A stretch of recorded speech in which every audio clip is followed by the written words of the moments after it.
Assalamualaikum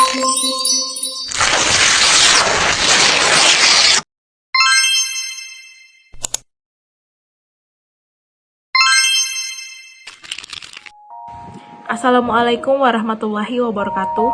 Perkenalkan, nama saya Hovifah Indah Parawansyah, NIM D1A 021460. Di sini saya akan menjawab, apakah pembuatan KTP, SIM, dan KK merupakan perbuatan hukum? Nah, sebelum itu, mari kita ketahui bersama apa itu perbuatan hukum. Perbuatan hukum secara umum adalah tindakan yang oleh hukum diberi akibat hukum berdasarkan anggapan bahwa subjek hukum yang melakukannya memang menghendaki timbulnya akibat hukum yang bersangkutan. Nah, menurut saya di sini, pembuatan KTP, kartu keluarga, dan SIM merupakan perbuatan hukum.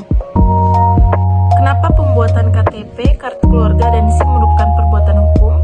Nah, mari kita bahas sama-sama. Yang pertama yaitu pembuatan KTP.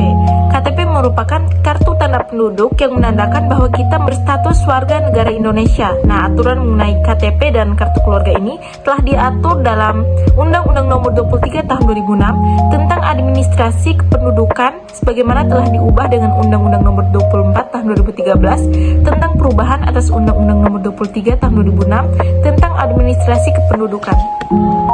Setiap warga negara yang telah memenuhi persyaratan untuk membuat KTP wajib untuk segera mengurusnya supaya identitasnya dapat didata oleh pemerintah, dan identitas yang sudah terdata tersebut nantinya akan berguna bagi seorang dalam mengurus berbagai urusan atau keperluan. Misalnya, KTP dibutuhkan untuk pengurusan izin. Di beberapa negara tertentu, menetapkan identitas resmi yang dikeluarkan oleh pemerintah merupakan salah satu kewajiban warga negara yang harus dipenuhi. Misalkan untuk mengurus perizinan tempat atau membuka usaha, seseorang perlu menyertakan data diri dan fotokopi dari pihak yang bisa dimintai pertanggungjawaban nantinya. Selanjutnya, KTP dapat mempermudah proses evakuasi. Ketika terjadi bencana alam atau kejadian luar biasa lainnya yang menyebabkan kematian massal di mana jasad sulit untuk ditemukan dan dikenali oleh tim evakuasi. Nah, ternyata tim evakuasi dapat dipermudah dengan adanya kartu tanda penduduk yang menempel di jasad tersebut. Selanjutnya, KTP sebagai tanda pengenal ketika terjadi kecelakaan. Jika seseorang mengalami kecelakaan di daerah lain di mana dia tidak mengenal seorang pun yang ada di daerah tersebut, maka dengan adanya KTP tentu membuat pihak setempat mudah menghubungi keluarga melalui alamat yang tertera pada KTP tersebut. Kemudian berikutnya, kenapa pembuatan SIM dikatakan sebagai perbuatan hukum?